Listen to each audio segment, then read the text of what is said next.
Kumusta mga kanaisi? Welcome back sa ating YouTube channel, Pilipinoisis. So ngayong araw, another update naman tayo about politika ng ating bansa. No?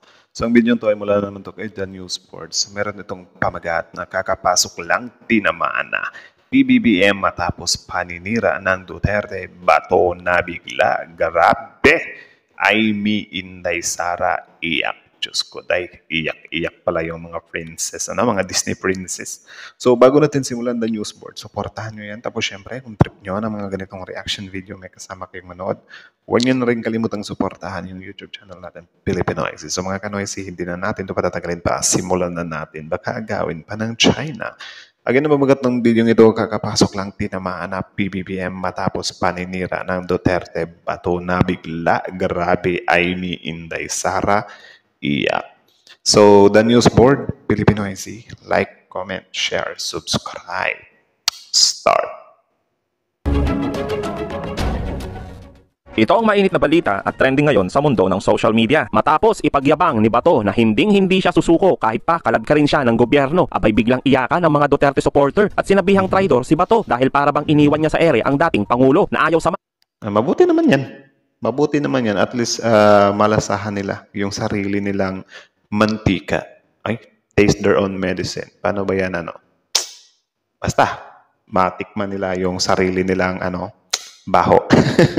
sa ICC para maging caregiver tulad ni Robin Padilla at panay sisi sa ating Pangulo. Kaya naman buwelta ni attorney. Nakakapagtaka lamang po na siya ay dati pang PNP chief. Yan po ba ang gusto niya rin ipahiwatik sa taong bayan na kapag may warrant of arrest ay dapat magtago? Hindi po talaga tayo magtataka kung bakit natagalan na sumuko or nahuli, Kibuloy. Well, anyway, sabi... Di ba? Di ba? May paano patuloy dito si Madam Claire na parang yan lang din yung nangyari kay Kibuloy. Naalala ko dati si Bato yung nanawagan dati na i-pull out nyo na yung mga kasi yung mga pulis kasi kawawa na yung mga nasa QGC. Tapos after ilang hours ata yun, wala na, lumabas si Kibuloy. So alam nyo yung kung nakinig lang yung pulis dati, nakinig lang si Tory kay Bato dati, di sana hindi nahuli si Kibuloy. Kaso no choice na sila nahuli na si Kibuloy. Tapos pinapalabas nila, sumuko na daw si Kibuloy. Hindi daw nahuli, sumuko. Anong excuse yun? Diba? Po natin, hindi natin sinasang-ayunan ang ganung klase pong paniniwala at kanyang nais gawin. Hindi po ito makakabuti sa mga kababayan natin na mismong leader natin ay hindi haharapin ang anumang kaso o complaint na naisampa o maisasampa laban sa kanya. At hindi po ba sabi natin, parang siya nga yata ang medyo umiwan sa dating Pangulong Duterte considering na hindi siya pumunta sa Hong Kong kasama sa nila. Hindi po ba dapat ang kaibigan ay walang iwanan? Ganun pa rin po ang ating gagawin. Diba? Si Bongo at si Bato, hindi pumunta doon. Si Robin lang. Si Robin, bagong friend nyo lang yan. Diba? Ang diehard friends talaga niyan, si Bongo at saka si Bato. Pero hindi siya sumama kasi syempre takot nga sila sa ICC, diba? Pasabi-sabi pa si Bato, okay lang ako hulihin. Para masamahan ko din si Tatay Diggs doon. Tapos kapag narinig niya na parang upcoming na yung niya, hindi, tatago muna ako sa Senate. Like, ang gulo-gulo ng statement talaga, Ipag-coordinate pa rin po tayo sa Interpol at maaari pa rin po natin gamitin ang sinasabi sa batas sa RA 9851. Lalo namang nahatak palubog itong mga maka-China at maka-Duterte matapos ipahiya ang Pangulo, si General Torre at iba pang opisyal na umaresto kay dating Pangulong Duterte na pinapakita pa sa taong bayan kung gaano sila katindi maging protektor ng pamilya Duterte. Tingin ko. Tapos ang sabi ni Sen Aimee dyan, hindi ko naman pinoprotektahan yung mga Duterte. Ano lang naman ako, pinapakinggan ko lang yung taong bayan. Sige, given na, pinapakinggan mo yung taong bayan. Pero, yun, like, from alyansa? Di ba? Mahirap kasi yun eh. Siguro kung naging independent lang to, wala siyang, hindi siya sumali sa team ng kapatid niya. Pwede pa, di ba? Pa natin, maintindihan ko pa na parang maka-Pilipino nga talaga siya or makatao nga talaga siya. Sinusunod niya lang yung sigaw ng taong bayan kung wala siyang alyansa. Di yung nasa alyansa ka ni PBBM tapos biglang doon ka susuporta kay yung mga panawagan, 'di ba? Ng mga DDS. Kasi yung hindi po pwedeng sabing taong bayan, DDS yung nanawagan diyan eh. 'Di ba? Yung mga DDS na ayaw naman nila ng due process sa mga adik, pero gusto nila ng due process kay Tatay Diggs. 'Di ba? Ang gulo. Kaya magpapatuloy malaglag yan dito sa mga susunod na surveys, no? Baka malampasan pa siya ni Bato eh. Tingin ko pareho silang talo, pero baka malampasan pa siya ni Bato. Ito, hindi ko na alam kung nasa ang ilog ngayon eh. Tapos, asar na asar ako nung pinapanood ko yung kanilang false patriotism. No, parang napaka-nationalist nila, di ba? No, napaka-nationalist nila doon sa kanilang narrative. Ang linaw-linaw naman itong mga ito na sila yung mga pro-China. Ngayon lang nagkaroon tayo ng sitwasyon na magkapatid, Secretary ng DILG at Secretary ng Department of Justice. That's a very powerful combination. Hindi mo basta-basta pwedeng lapastanganin. Anyways, courtesy kay former Sec. Ronald Llamas. Yung mga yan. Kaya ang pinuruhan nila, si General Torre. Kita mo yung elitistang patronizing scowl, no? Ni Aimee, no? Na sino ka ba? No? Ikaw ay sampid lamang eh, no? May ganung klaseng attitude eh. Kitang-kita mo, amoy na amoy mo eh. Ang calculation siguro niya ay iboboto naman siya ng Marcos base dahil Marcos siya. Ang hindi sigurado yung Duterte base, lalo na nung sumama siya doon sa Lawag. So, yun nga, classic na paglangoy sa dalawang ilog. At yun. Grabe, ano? Yan yung pangit. Lumalangoy ka sa dalawang ilog. Actually, for me, men, in my own understanding, ang nangyayari dito, siguro nabalitaan ni Senator Aimee na yun nga, pati dito sa mga Marcos loyalists is hindi siya iboboto. Kasi narinig nyo naman siguro yan, men, sa vlogs ni tawag doon, si Mima Alicia. Tapos yung kay Attorney Enzo na parang hindi nga nila iboboto si Aimee, di ba? Hindi nila pinopromote na iboto si Aimee Marcos sa alyansa. Kasi parang lantaran yung pagiging maka-Duterte.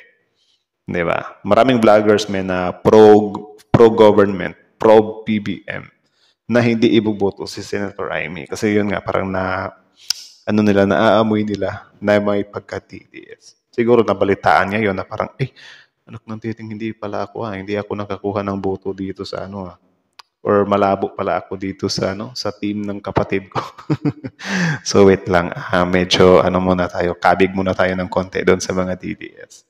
'Di ba? Kaya yun, biglang nag-open siya ng Ewan ko lang kasi may mga nagko-comment din kasi ng mga kababayan natin na ano ba yan? Akala ko ba break yung Senate? Something like that. Kaya hindi maipagpatuloy yung impeachment pero ngayon biglang open kayo diyan. Di ba? Biglang hearing kayo. Ewan ko lang kung ano yung explanation dyan. Correct me if I'm wrong or comment nyo na lang din sa baba na pwede pala yun. Or I think, din siguro, since yung impeachment naman, kakailanganin ng maraming senador. Like for example, si Robin Padilla, nandun nga siya sa Hague, di ba? Sabi naman ni Robin na parang break kasi kami ngayon or on break kami. Kaya nandito siya. So, nandun siya sa Hague. So siguro yan din yung reason kaya hindi pa rin maipagpatuloy yung impeachment. So parang yung mga senador natin, sila, may option sila na magbukas ng hearing. Or I don't know, comment nyo na lang din sa baba yung opinion nyo. Lumulubog yung kanyang bangka at tingin ko patuloy na lulubog. Pero ganyan yung kanyang calculation na tingin ko mali. Katulad ng mga iba dyan na mayroong similar calculation. Na iboboto naman sila ng kanilang mga followers kaya pwede nilang ligawan yung iba. Saka in the scheme of things nakalimutan yata ng tatlong senador na yung mga abogado ni Digong ay nag-request ng TRO sa Supreme Court. Kaya yung lagi nilang ini-invoke na due process, linaw-linaw, nireject ng Supreme Court yung request nila for TRO. So clearly, may judicial review, at least an attempt at judicial review na nangyari. Kaya ano yung pinasasabi nila? No, napaulit-ulit na due process. Mismo yung mga abogado ni Digong Diba? Nag-request ng TRO at na-reject yung TRO na yun. Ba't hindi na pag-usapan yun sa hearing? No, dahil... Tama nga, no? Yun naman pala meron naman palang TRO So it means nung hindi nila nakuha yung TRO, understood na yun, na parang okay na yung Supreme Court. Or I don't know. Correct me if I'm wrong. Okay? Pwede rin misdirection yan. Na kunyari ay pwede sila, chill na sila, pero meron palang pinaplano na mas malaki. Dahil meron din mga dyan nag-organize ngayon na nagpaplano na mas malaking demonstrasyon end of the month. No? Dahil pala sila zero-sum game na sila. Yung padron, yung pinakaulo, hindi na makakabalik. Tapos yung susunod, yung anak, may impeachment at may mga criminal cases at posible pa isama doon sa communication ay kasama. Talaga parang mabubura na nga talaga yung mga Duterte. Grabe, 6 years lang yung tinagal. I mean, 9 years. 9 years kasi 6 years naging presidente si PRRD. Tapos ngayon, 2025. So I think 9 years lang yung tinagal ni PRRD, men. Na pala siya sa ICC. At yung kanyang mga alipores ay nagsisipagtaguan na. No? Sabi nga ni Bato na dati ay sasamahan daw si Digong, ngayon ay balak na mag-underground. No? Kaya zero-sum game na sila. Hindi ako magugulat na meron silang desperate act na gagawin. Sooner than later. At gusto nilang sabihin na okay na kami. No? Okay na kami. Pero meron palang nakaamba na pagbalikwas o plano. Hindi ako magugulat kung meron silang ganong klaseng gagawin. Dahil alam ko may mga naghahanda na for something bigger. Sinagot naman ang mga patutsada ng mga alipores ni Duterte tulad na lamang ng isang bias reporter. Di naman, anis, Sino ba yung bias reporter na yan? Sa Net25 ba yun? Correct me if I'm wrong. Secretary Remuliana, hindi po si PBBM, hindi rin po si Secretary Ibot, si Secretary Anyo, yung sinasabing mastermind. Sino po yung nag-utos sa PNP, especially kay General Torre, para po isagawa yung pag-aresto sa dating Pangulo? Tatanong ko lang po, sino po ba sino po yung nagsabi ng word na mastermind? Yun po yung Nako. binabanggit sa Senate hearing kahapon. So kung Oo, hindi po mastermind, tanong ko lang po kasi sino paano po yung nag-utos? Ayun So, po yung word. we have to correct that. May mastermind ba tayo Grabe. narinig? Kasi Ala. for us, it's Ginisa ka tuloy, madam. Huwag mong ganyanin si Attorney Claire kasi kahit sabihin mo na parang Yusik lang yan. Ay, nako. Ano ba kayo? Parang di nyo kilala si Yusik Claire. May channel ata yan. Batas with Attorney Claire. Sanay na siya sa mga ganyang, mga pahatsit-hatsit nyo na, na mga tanong. Ibabalik talaga sa inyo yan. medyo negative yung dating. Sino Parang po mafia yung yung Tama nag-utos naman. kung hindi po mastermind? Unang-una po, nagpapasalamat po tayo na nagkaroon po ng Senate hearing patungkol dito. Mas naliwanagan ang taong bayan kung ano ba ang nangyari. Napaliwanag po kung ano yung batas at kung ano lang yung ginawang batas. Kaya maraming salamat sa pagkakaroon po ng Senate hearing na ito. Kung sino po ang nag-utos, wala po tayong personal knowledge dyan. Kung ano po ang napag-usapan, wala pa rin po tayong personal knowledge dyan. Kung naganap Tama. na po ang dapat na naganap, yan po ay naaayon naman po sa batas. So ibig sabihin po sariling decision po ni General Torre yung lahat ng nangyaring pag-aresto, pagsundo sa NAIA, sa dating Pangulo. Ba't tinatanong pa? Well, siguro gusto lang siguro nila talagang malaman kung sino yung mastermind. Okay. Kanilang grupo. Wala po akong sinabing ganyan. Ang sinabi po lang naman natin, wala po tayong personal knowledge kung ano po ang napag-usapan nila. Sa Senate hearing ay marami po naging issue pero hindi po masyadong na-elaborate yung mga sagot dahil po minsan ay nakakat po agad. Unahin po natin, Attorney Joel. Sinasabi po na mukhang labag ang ginawa sa pag-surrender kay dating Pangulong Duterte na walang court order. Maaari niyo po Ayun. ma-explain? Yusek Claire, dalawang basihan yung validity ng implementation ng warrant of arrest. No? Unang-una nandyan yung Republic Act 9851, which is actually a mirror image of the Rome Statute. Ito yung statute ng ICC. And nakasaad dun sa may Sige, sabihin na natin na yun nga, meron nga silang defense din sa side niya, General Torre. Pero expected ko na to, na if ever matapos itong term ni PBBM, for sure, itong si General Torre, PBBM, may hahabol dito. Diba? Ihahabla nila yan. Like, sinasabi ko sa inyo. Gantihan lang naman talaga sila dyan sa politika eh. Diba? Yung sa mga Duterte lang talaga, sobrang iyakin nila. May pa single out pa silang nalalaman. As if naman na hindi nila ginawa yan dati. Diba? Iyak nang iyak sila, pinapaklose na yung SMNI para patahimikin. Pinaklose nyo rin naman yung ABS-CBN dati. Diba? So, alam nyo yung tipo na parang gawain nila tapos kapag nagantihan sila, sinisingle out kami, nagpapabiktim agad. Article 17 ng RA 9851 na kapag may warrant of arrest na inisyo ang isang international court, merong option ang Pilipinas na i-surrender directly to the international court yung suspect. No? Isa yon. Pangalawa, yung Article 59 ng Rome Statute. Nakalagay doon na kapag inaresto yung isang tao sa Pilipinas, no, halimbawa, ang procedure ay pwedeng idaan sa competent judicial authority at meron lang very basic na pwedeng tanungin yung competent judicial authority. Wala na siyang jurisdiction para questionin pa yung validity ng warrant of arrest. Nakalagay doon sa Article 59 mismo. Ang pwede nyo lang gawin is i-verify yung identity ng aresto, kung siya nga yung nakalagay sa warrant of arrest, and to make sure na yung rights ng yung arrested person ay respected pursuant to our domestic law. No? Ngayon, meron ng decision ang ICC mismo with respect to ano ba yung binding effect ng procedure under Article 59 kung kinakailangan dumaan sa domestic judicial authority. Sabi ng ICC sa Ongwen case noong 2015. Actually, yung mga Rome Statute na yan or mga 59 na yan, medyo din talaga ako dyan, mahirap siyang na parang pipili ka na agad ng side. Kasi, yun nga, kahit na mga abogado, di ba? Mga known na mga vlogger attorney dito sa social media, may kanya-kanya silang pag-intindi about yan. May pumapanig kay General Torre. Meron din pumapanig sa team ng Duterte. So parang tayo na mga normal na tao lang, di ba? Hindi nakapag-aral ng law. Parang, saan tayo lulugar dito? Kaya ako parang medyo out ako dyan. Ang sa akin lang dito is parang nakikita ko na siya in the future na parang yun nga, itong pagkakadakip ni General Torre kay PRRD is I think may balik to or parang aatakihin din ng DDS to when time comes. So, sana lang, ipagdasal lang din natin si General Torre na malampasan niya yung time na yun. Yan lang naman.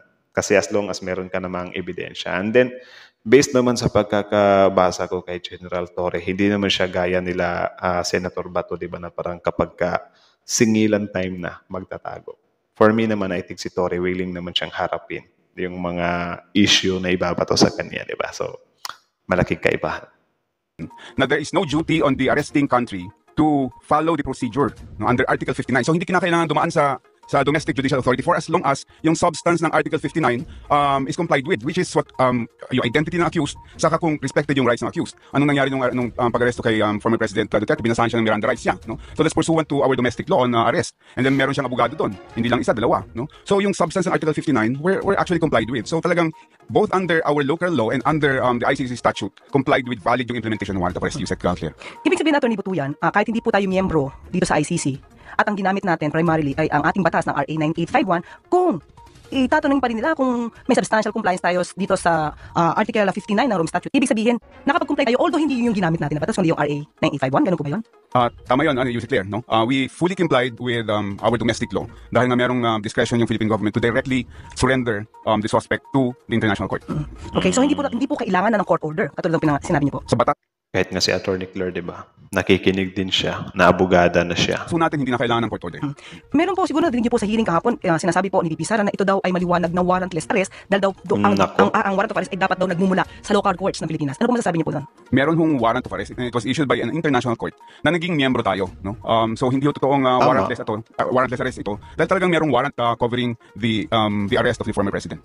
Tama naman. Pero ano din kasi, hindi na natin yan mawawala sa mga DDS. Kasi ilulusot at ilulusot talaga nila yan. Di ba? Kung kailangan nilang humanap ng mga butas, sometimes nga, wala nang basihan yung mga butas na pinagagamit nila. Di ba? Pero I think, parang ano na sila nasa time na sila ng buhay nila na sobrang desperate na nila. Di ba? Well, di din natin sila masisisi kasi parang malapit nang lumubog yung barko nila Po, nasabi po niya, Senator Aini, dahil ang una yatang pinakita ay i-warrant. Ano po masasabi nyo sa batas po natin patungkol dito sa i-warrant of arrest? Yusek Clear, sa batas mismo natin, hindi kailangang ipakita yung physical warrant of arrest at the time of the arrest, no? For as long as there exists the warrant of arrest, no? Pwede mag-arrest. In fact, pwede na sa atin yung e-warrant na sinasabi doon sa may revision ng ating rules of court, no? Even sa ICC mismo, hindi kailangang ipakita yung physical warrant of arrest dahil pwedeng e-warrant din yan. In fact, yung proceedings ng ICC, even yung kanilang trial lahat, paperless na yan. Talagang e-documents lahat yung ginagawa doon. Bakit kaya yun, men, walang papel? Like, e-warrant of arrest. Baka natakot sila na baka kunin. Or I don't know.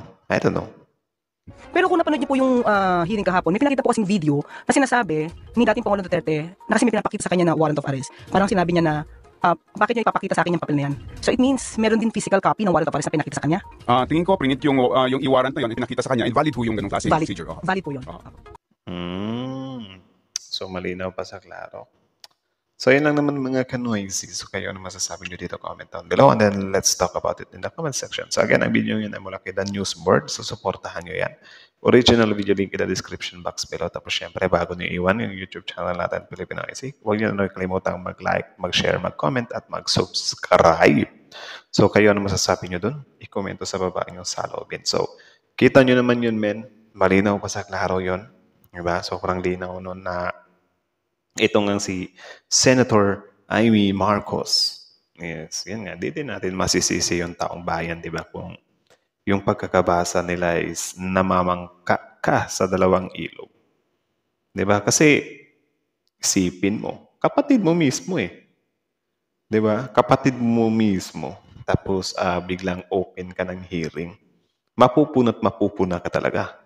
Unlike Cayetano, kasi si Cayetano naman is parang talaga siya, medyo maka-Duterte talaga siya. Kaya nga ito si Senator Chis Escudero, kahit sabihin ng iba na maka-Duterte siya or whatsoever, parang hindi mo rin talaga makikitaan siya na ganun siya ka-DDS or maka-Duterte. Kasi yun nga, parang nagbe-base lang din naman siya sa mga rules or sa, anong tawag dyan? Guidelines ba ng Senate, something like that. Kaya hindi niya mabuksan-buksan agad yung impeachment. Tapos yun nga, may reasoning siya na parang I think valid naman yung reasoning niya na hindi daw siya dapat maging hindi siya dapat impulsive or hindi siya dapat nagmamadali kasi baka magkamali. Something like that. So ayaw niya rin yung yung diktahan siya ng taong bayan na parang, start na.